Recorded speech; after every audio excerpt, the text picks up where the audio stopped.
नमस्कार। आज के इस एक्सप्लेनर में हम भारत की सीमाओं से जुड़े एक बहुत ही क्रिटिकल भू राजनीतिक अपडेट पर बात करने वाले हैं। आज की चर्चा का मुख्य फोकस यह समझना है कि सिलीगुड़ी कॉरिडोर के हालिया भूमि हस्तांतरण का असली रणनीतिक मतलब क्या है। यह विषय जितना संवेदनशील है उतना ही दिलचस्प भी। तो चलिए बिना किसी देरी के सीधे मुद्दे पर आते हैं। चिकन नेक यानी सिलीगुड़ी कॉरिडोर, हम सबने ये नाम तो सुना ही होगा। दरअसल ये कोई आम सड़क या रास्ता नहीं है। अगर हम नक्शे पर देखें तो ये एक पतली सी पट्टी है जो विशाल भारतीय मुख्य भूमि को हमारे बेहद खूबसूरत पूर्वोत्तर राज्यों से जोड़ती है। ये सच में एक जीवन रेखा है। इस संकरे से हिस्से की अहमियत इतनी ज्यादा है कि इसे समझे बिना इस नए भूमि हस्तांतरण की गहराई को नहीं समझा जा सकता। अब यहाँ सबसे बड़ा सवाल यह है कि आखिर इस छोटे से इलाके की सुरक्षा इतनी क्रिटिकल क्यों है। बात एकदम साफ है, क्योंकि पूर्वोत्तर भारत तक पहुंचने का यही इकलौता जमीनी रास्ता है, इसलिए यहाँ की कोई भी छोटी सी कमजोरी तुरंत राष्ट्रीय सुरक्षा के लिए एक बड़ा खतरा बन जाती है। यहाँ अगर कोई भी रुकावट आई तो समझ लीजिए पूरे नॉर्थ ईस्ट का संपर्क कट सकता है। आइए इस पूरी घटना की टाइमलाइन पर नजर डालते हैं और देखते हैं कि ये सब शुरू कैसे हुआ। यहाँ एक साल बहुत अहम है, 2026।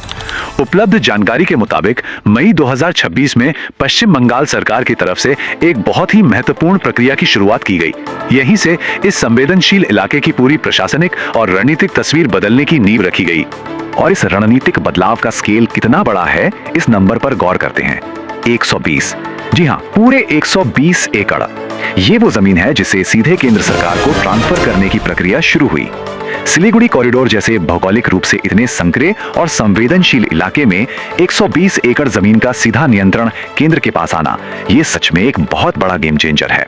सुरक्षा और बुनियादी ढांचा, आइए देखते हैं कि जमीन पर यह कैसे काम करेगा। यहाँ सबसे दिलचस्प बात यह है कि इस नई जमीन का जिम्मा आखिर किसे मिल रहा है। बीएसएफ यानी हमारी बॉर्डर सिक्योरिटी फोर्स और साथ ही एनएचएआई और एनएचआईडीसीएल। जरा सोचने वाली बात है, जब सीमा सुरक्षा बल और नेशनल हाईवे अथॉरिटी जैसी बड़ी एजेंसियां एक साथ किसी क्षेत्र का नियंत्रण लेती हैं, तो इसका सीधा मतलब है कि इस इलाके को देश की सर्वोच्च सामरिक प्राथमिकता बनाया जा रहा है। इन केंद्रीय एजेंसियों के शामिल होने का मकसद बिल्कुल साफ है। जब यहाँ के अहम नेशनल हाईवेज का कंट्रोल इन एजेंसियों के पास होगा तो जाहिर है कि रोड और रणनीतिक बुनियादी ढांचे का काम रॉकेट की स्पीड से होगा। और सबसे जरूरी बात, इससे बीएसएफ को अपने सीमा सुरक्षा ऑपरेशन चलाने में जबरदस्त मदद मिलेगी। रसद की आवाजाही एकदम तेज होगी और सीमा सुरक्षा पहले से कई ज्यादा मजबूत हो जाएगी। तथ्य और स्पष्टीकरण, अब इस पूरे मामले से जुड़े कुछ भ्रम दूर कर लेते हैं। अक्सर ऐसे बड़े फैसलों के साथ कई अफवाहें भी उड़ने लगती हैं, लेकिन सच्चाई एकदम शीशे की तरह साफ है। ये 120 एकड़ जमीन सिर्फ और सिर्फ केंद्र सरकार, केंद्रीय एजेंसीज और बीएसएफ को मिली है। इसमें किसी भी प्राइवेट कंपनी या विदेशी संस्था का दूर दूर तक कोई लेना देना नहीं है, जीरो इन्वॉल्वमेंट। ये साफ करता है कि ये ट्रांसफर पूरी तरह से नेशनल सिक्योरिटी और देश के प्रोजेक्ट्स के लिए है।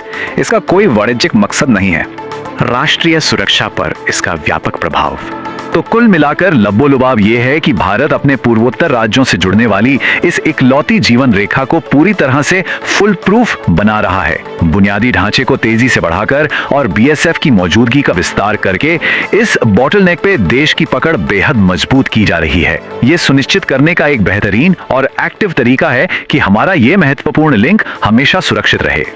और आखिर में एक बहुत ही अहम सवाल के साथ इस विश्लेषण को खत्म करते हैं। बुनियादी ढांचे में आई ये तेजी पूर्वोत्तर के भविष्य के एकीकरण के लिए क्या मायने रखती है। जब चिकन नेक जैसी क्रिटिकल कड़ी पूरी तरह अभेद्य हो जाएगी तो क्या इससे नॉर्थ ईस्ट के आर्थिक विकास का एक नया दरवाजा नहीं खुलेगा। ये एक ऐसा सवाल है जो आने वाले समय की दिशा तय करेगा। आज के इस एक्सप्लेनर में बस इतना ही।